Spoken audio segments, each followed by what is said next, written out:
Hi, I'm Kim Rayner, and I want to welcome you to episode 17 of All About Spirits Life After Cancer. And when you've gotten a cancer diagnosis, or really when you have any kind of catastrophic life event, your life takes on a life of its own, and you end up getting thrown curveball after curveball. And the changes that occur in our lives, it affects our careers, it affects our relationships, it affects our spiritual nature, our relationships with our body, and everything down to our sex life. So every Monday at 10 o'clock, I create a show called All About Spirits Life After Cancer.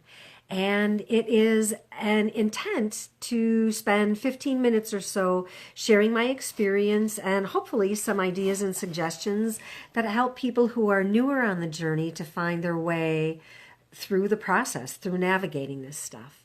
And the show is really designed to give the kind of support that wasn't available to me when I was at the beginning of my journey. And that was 10 years ago, and more than 10 years ago now, when I was given my prognosis of a 70% chance that I wasn't going to survive. So this show is really to help you challenge that if you're faced with this kind of information or this kind of experience. So today's show is called What is the Spirituality of Cancer? And as I was preparing the show and I was trying to figure out, what exactly am I going to talk about today? I really found that I kind of categorized the world in two different ways. One of them is really pragmatic. It's kind of black and white, and there's scientific proof. There's evidence to whatever it is that I think is happening. I can prove it and I can repeat it like the scientific method says, We repeat the information over and over and over again, and that means that it's scientifically true. It's provable. And then there is the empirical kind of evidence where, it doesn't happen every time you want to do it, but there's enough times that it's happened that it's like, okay, there's got to be something to this. And for me, that empirical part of things, that's really where the world of spirit resides, especially in this process. And so as I walked through, kind of creating this program, what I sort of solidified in my mind was there's this way that this empirical realm or this empirical world, it kind of lives next to or coincides with the scientific world that we are able to prove over and over again. And it's kind of that shiver that runs up your spine when you are thinking about somebody and the telephone rings and they happen to be the person on the phone. Or it's the statue of Our Lady of Akita in Japan, who in 1973 was found weeping. And when Oxford University tested the liquid that was coming out of the statue's eyes, it was proven to be human tears, right? That falls into that realm of empirical evidence because there's other statues that have had similar experiences, and it doesn't happen all the time, and you can't make it happen. So it doesn't really fit into the scientific, pragmatic world, but it's happened enough that it makes you scratch your head. And, it happens for couples who are told, we're really sorry, but you're not going to be able to have children, right? You're infertile. And then all of a sudden something happens and they conceive and they give birth to healthy babies. That's all part of that empirical spiritual realm. And, it's people who have prognoses and who somehow or another end up not having the results of what the prognosis was. I was told there's a 70% chance that you're going to get cancer again in 5 years, and that didn't happen for me. So I live in that empirical part of the world that says this feels spiritual to me. And one of the questions that comes up is, well, how do you gain access to that spiritual realm? How do you plug into that? And there's a lot of different ways that people can do that. There's a lot of different ways that we gain access. I'll tell you, first of all, that it's not necessarily religious, but by the same token, it's not necessarily not religious either. Some people gain access through their spiritual practices or their religious practices through a church that they belong to. Other people gain access through, through other methods, and it's really personal. It's a journey. It's not a destination. It's not an event, a one and done. It's kind of an ongoing cultivation of a spiritual practice. And oftentimes it's done when we're in really deep spots of pain and grief. And it's done in the quiet. It's done in the stillness. So there's a lot of different ways that we can gain access to it. And, some of the practices include prayer and meditation. It can be practices like Qigong or Reiki or yoga will sometimes put you there. A lot of pranic healing and breathwork practices are designed to get you into those healing modalities or those healing states. There's remote healing practices that can put you into that state. And there's a lot of empirical evidence around a lot of those different practices. And, not necessarily scientific in nature, but a lot of empirical evidence. So, some people poo-poo that kind of stuff. They poo-poo those miracles or those healing kind of things. And and Western medicine is really starting to come on board with the idea that there's something to this energy work. There's something to these practices that people are doing. I know that Mayo Clinic and, let me just look here, MD Anderson, Memorial Sloan Kettering, those are all world-renowned cancer hospitals, treatment. They treat people with cancer, and they have started incorporating practices like Reiki into their treatment regimens for people because they know that it impacts the effects of chemotherapy and some of the drugs that we take, and it helps reduce the stress that we experience. And, the Cancer Treatment Research Center of America has been offering practices like Reiki and Qigong for more than a decade, and that information hasn't been available to everybody until just recently they're starting to make it available. So part of what I want to talk about in this is, we learned in our 8th grade science class that energy can't be created and it can't be destroyed. It just is. And when we work with energy, we transform it. And we know that happens by, the sun. The sun sends light down and it lands on a plant, and somehow or another, through the process of photosynthesis, the energy from the sun is transformed within the plant to become the life-giving energy of food that the plant needs to be able to grow and survive and thrive. So that's a really tangible, understandable way that we know that energy doesn't get created or destroyed. It just gets transformed and used in a different way. And, we also have the energy of the thought. When a thought pops into my head, oh, I want to go pick up this pencil, right? The idea lands in my head, and then somehow or another, the energy from that idea, it's transformed within my body miraculously somehow into muscles, you need to do something. There needs to be some kind of a twitch or a reaction that takes place that says, oh, extend your arm forward, activate your fingers, put your fingers around this pencil, pick it up and do whatever you're going to do with it. So the idea starts as an energetic thought, and that is somehow transformed by the miracles that take place in my body to an action. And in this episode today, I want to invite you into the possibility that says, what if our ideas or our thoughts or our beliefs also have the power to be transformed into other things? What if the things that I think about repeatedly over time become the seeds that turn into my reality? What if the beliefs that I hold about certain situations and circumstances pave the way to my next experience? And that's really what I want to invite you to, I invite you to think about during this show. And I'm going to share some personal information, and I hope that it's not offensive to anybody, but this is really in the context of my personal experience and my cancer journey. And it starts way back when I was 12 years old. I was gang raped by 5 boys at the age of 12. And I did not tell anybody about the rape until I was 36 years old. So I held that information as a secret inside of me for a really long time.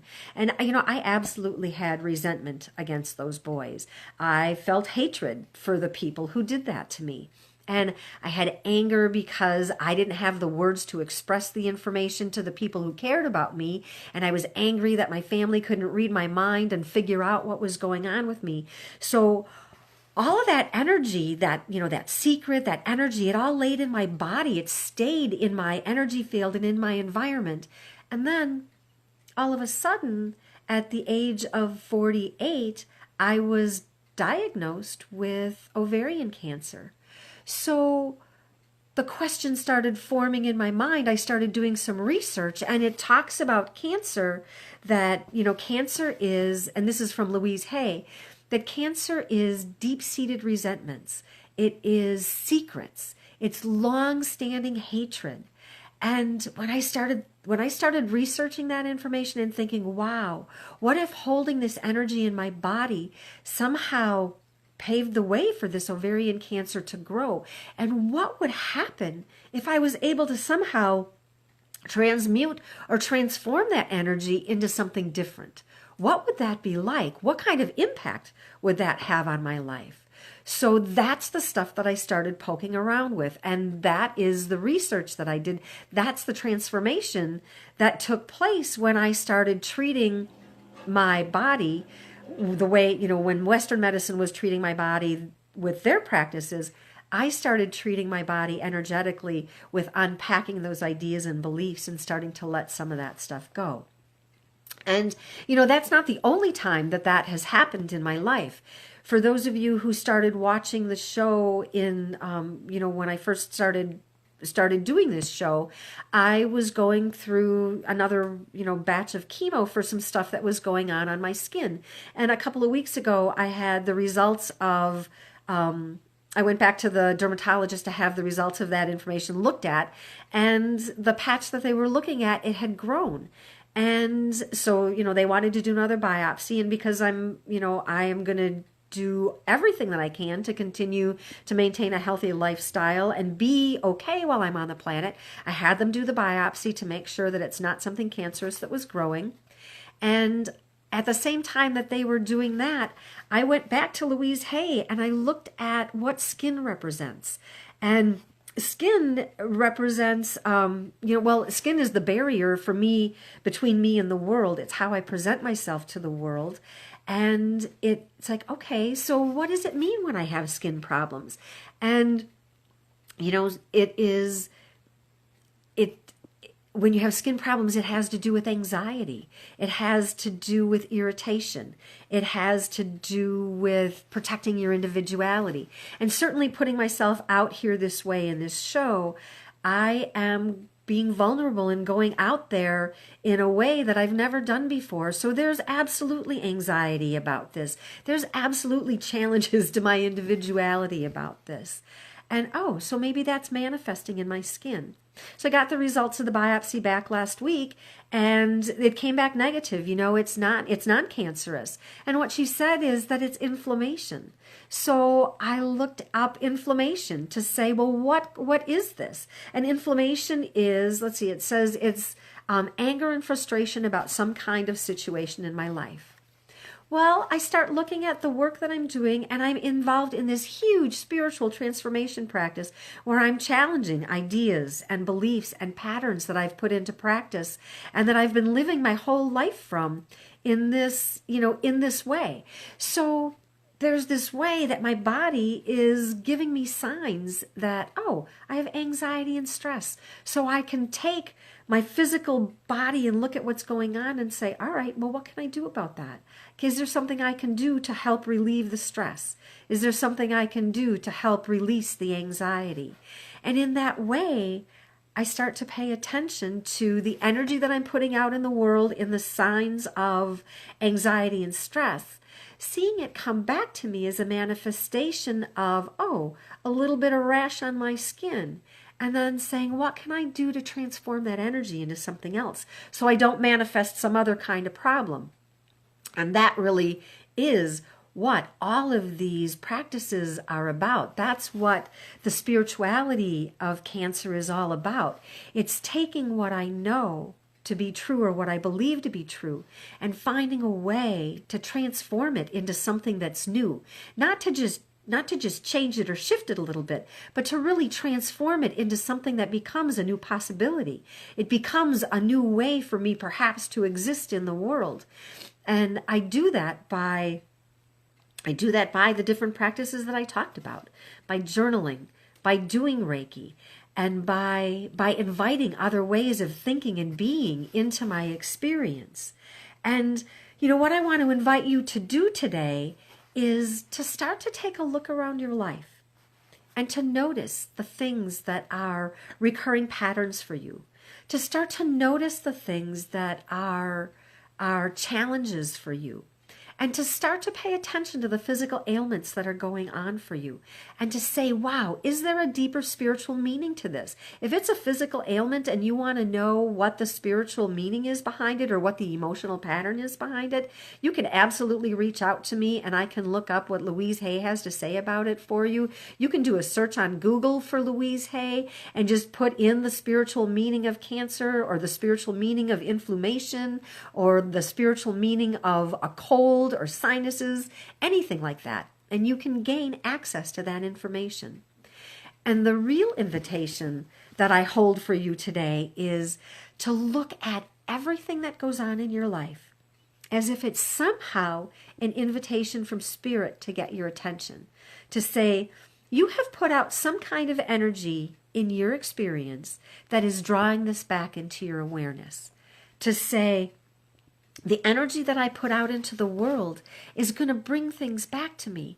And if I pay attention and I find ways to change what it is that I'm putting out into the world, I just might be able to change the way my world shows up in my life. So as you go through your week this week, as you go through your day today, start to pay attention to the stuff that's going on. Start to pay attention as if your circumstances in your life are really a small little tap on your shoulder from Spirit. And ask yourself, is what's going on for me a reflection or a mirror of something bigger that's happening in my world? So I hope that you found this information helpful. If you did, I invite you to like it on Facebook, to share the podcast on Facebook, and I'll put some information in the show notes after about what I talked about today, and a little bit of information about some of the hospitals that are using some of this energy technology to treat their cancer patients. And as always, if you have personal experience or personal information that you want to share, I invite you to reach out to me, and you can send me a private message through Facebook, and I will respond and help you in any way that I can.